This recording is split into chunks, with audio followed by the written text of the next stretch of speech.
आता आपण गोड शाही कोफ्ते शिकतोय.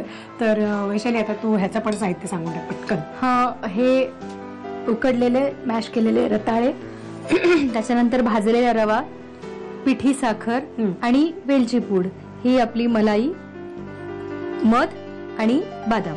साहित्य तुम्ही बघितलं काय काय करायचंय. आणि मला वाटतं आधी मग ही कोफ्त्याची हे आपण सगळं एकत्र करूया. आपण रताळी उकडून सोलून मॅश करून घेतली. पिठी साखर घालायची आपल्याला, रवा, वेलची पूड,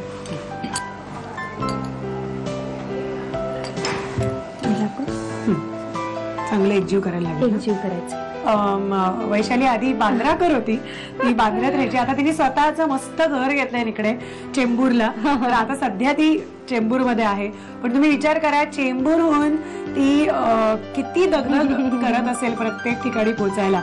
तर इतकं सगळीकडे धावाधाव करताना पण तुला इतकं काय काय सुचत असतं का? गाडीत एका साईडला रियाज, एका साईडला हा सूर बजा असा तसा हा विचार करायचा, आणि एका साईडला रेसिपी पण विचार करायचा, लेकीला हे काय आज करून घालू. कारण माझ्या लेकीचे आत्तापासून कपड्यांपासून तर खाण्यापर्यंत डिमांड असतात. मला मम्मा हे पाहिजे, मला हे नाही आवडत, मला हे खायचंय, मला ते खायचंय. आतापासून म्हणजे तिचे डिमांड असतात माझ्याकडे. म्हणून आता काय काय तिच्यासाठी रोज तिला टिफिन मध्ये काय द्यावं असा विचार येतो मला. म्हणून असा हे एक प्रयोग मी नवीन करत असते की तिला काहीतरी आवडावं छान, आणि ती पण आवडीने खाते. पण त्याच्यातच मजा आहे ना ऍक्च्युली. खरंच त्यात आपण थोडेसे बदाम घालूया. पण मी आता नुकताच आशाताईंचा वाढदिवस झाला, तर नेहमीच आशाताईंचं हेच, एवढे वर्ष आशाताईंकडनं हे ऐकतोय की कितीही बिझी असल्या, कितीही रियाज असला, तरीही स्वयंपाकघर सोडलेलं नाहीये. ऍक्च्युली हा म्हणजे त्यांचाच आदर्श आहे की त्यांच्यापासूनच हे आम्हाला शिकायला मिळतं. बरोबर आहे. पण त्यांच्या एवढ्यात आपण मोठं नाही. त्यांच्या पुढे आपण काहीच नाही. पण त्यांनी जे इतकी मेहनत केली, निदान आपण ती मेहनत करायची तयारी आपल्यामध्ये असावी.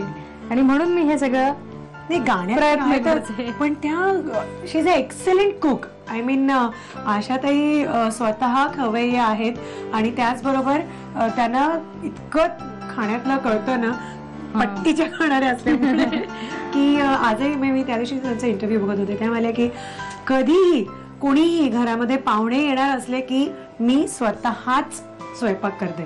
त्यामुळे आपण किती बाहेर कामं केली, जगामध्ये कितीही मोठं नाव कमावलं, काही करिअर केलं, तरी मला असं वाटतं जे समाधान आपल्याला घरच्यांना करून घालण्याला जे मिळतं घालणं, ते त्याला म्हणजे नावच नाही दुसरं ना. अर्थात. येस. असे आपण छोटे छोटे त्याला बोल्स करून घेतले, गुलाबजाम सारखे. तुम्हाला हवं तर गोल करा किंवा किंवा असे, आणि दिसायला पण छान. सगळी तयारी झालेली आहे. आणि आता हे जे आम्ही बोल्स बनवले, तर ते आम्ही मलाई आणि मध याच्या मिश्रणामध्ये आता ते सोडणार आहोत. तर त्याची तयारी करू. उकडलेल्या रताळं, साखर म्हणजे पिठी साखर आणि वेलची पावडर, बदाम, असं सगळं घालून आम्ही जे हे छोटे छोटे छान बोल्स बनवलेत, तर ते रेडी झाले. तुला आधी हे हवं असेल ना, मलाई आपण आधी घालूया. मला कळलं हे गोड म्हणजे गोड आणि हेवी. बाप रे, नागपूर.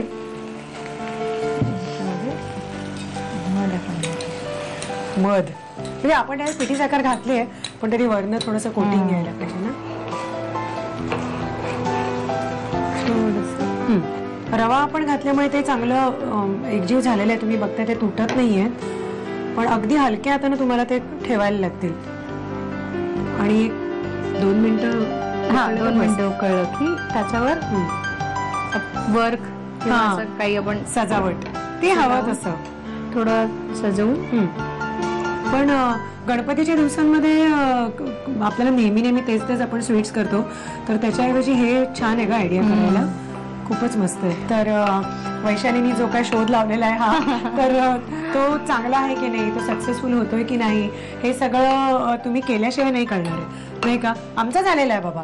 तर तुम्हाला तो सक्सेसफुल करायचा असेल तर त्याचं साहित्य कृती लागेल ते लिहून घ्या. शाही कोफ्ते बनवण्यासाठी लागणारं साहित्य: उकडून मॅश केलेलं रताळं, भाजलेला रवा, पिठी साखर, वेलची पूड, मलई, मध आणि बदाम. कृती: एका बाउल मध्ये उकडून मॅश केलेलं रताळं घेऊन त्यामध्ये पिठी साखर, भाजलेला रवा आणि बदाम घालून मिश्रण एकजीव करून घ्यावं. या मिश्रणाचे लांबट आकाराचे कोफ्ते करून घ्यावेत. गरम पॅन मध्ये साय आणि मध एकजीव करून त्यामध्ये हे कोफ्ते घोळवून सर्व्ह करावेत.